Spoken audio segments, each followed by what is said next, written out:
Hello guys, welcome back to earnings everyday. இன்றைக்கி இந்த video என்ன பார்க்க போனால் புதுசாக லான்ச் ஆகிக்க மணி ஏர்னிங்ஸ் ஆப்பை பற்றி பார்க்க போகிறோம். இந்த ஆப் நேம் வந்து ஃபாரின் சைட்ஸ்.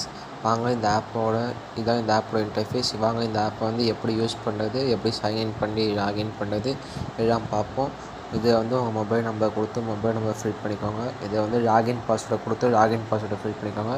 அப்போ இது வந்து தேர்ட் பாஸ்வேர்டு நீங்கள் என்ன வேணால் ஃபிக்ஸ் பண்ணிக்கலாம், அதை மறக்கக்கூடாது. அதுக்கப்புறம் சென்டு கொடுங்க. சென்டு கொடுத்தீங்கன்னா உங்களுக்கு கோடு சென்டாக அந்த கோடுக்கு போட்டு நீங்கள் சைன்அப் பண்ணிக்கோங்க. இதுங்க நான் சைன்அப் பண்ணி இன்டர்ஃபேஸ்க்குள்ளே போய்ட்டு காமிக்கிறேன். இதான் ஆப்போட இன்டர்ஃபேஸ். பார்த்துக்கோ, நம்ம லாகின் பண்ணணும். ஆப்போட இன்டர்ஃபேஸ் இப்படி தான் இருக்கும். இதை வந்து இப்போ நம்ம என்ன பண்ணோம், நான் எந்த ப்ராடக்ட்டு அது சொல்லணும் அதை மட்டும் வாங்க, எந்த ப்ராடக்ட்டும் வாங்காதீங்க. எந்த ப்ராடக்ட் சொல்லணும் அதை வாங்கினீங்கன்னா தான் உங்களுக்கு ப்ராஃபிட் ஆகும். நான் சொல்லாத ப்ராடக்ட் வாங்கினா உங்களுக்கு தான் லாஸ் ஆகும். இப்போ வந்து நீங்கள் வந்து விஐபி ஜியோ வைப்பீங்க. விஐபி ஜியோ வந்து விஐபி 1